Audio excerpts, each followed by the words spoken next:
ఓం నమ శివాయ. మొన్న శ్రీరామనవమి రోజు మీరు ఆల్రెడీ చూసే ఉంటారు. మన ఆంధ్రప్రదేశ్ డిప్యూటీ స్పీకర్ రామరాజు గారిని ఆ వీడియోలో ఒక రామాలయం కడదాము అనే ఆలోచనతో రామాలయం నిర్మాణం అవ్వకుండా జస్ట్ ఒక మాలేసి వద్దామని అతను వెళ్ళారు. అంతకుముందు రామాలయం కట్టకూడదని అక్కడ గొడవ చేశారు క్రైస్తవులు. ఇతను వెళ్ళిన తర్వాత దాడికి దిగారు. ఒక డిప్యూటీ స్పీకర్ అతని హోదా, అతనిపై అతను ఉంటుండగానే వాళ్ళు ఎదురు తిరిగి నిరసనలు చేస్తే వాళ్ళ జనాభా ఎంతండి దాడి చేశారు సైనికులపై. ఇక్కడ రాజకీయ నాయకుడు ఓటు బ్యాంక్ గురించి ఆలోచించకండి.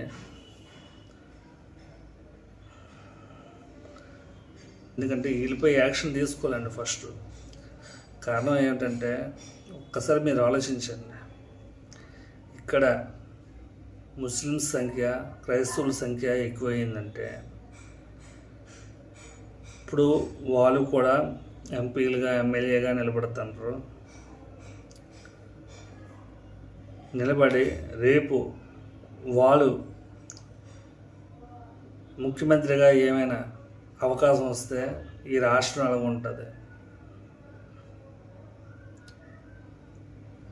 ప్రధానమంత్రి సీట్లో కానీ వాళ్ళు కూర్చుంటే ఈ దేశం ఎలా ఉంటుంది ఒక్కసారి ఆలోచించండి. ఇప్పుడున్న నాయకులు ఎవ్వరికి కూడా భవిష్యత్తు ఉండదు, ఫ్యూచర్లో వాళ్ళ పిల్లలకు ఉండదు. ఈ విధంగానే మీరు ఆలోచించండి.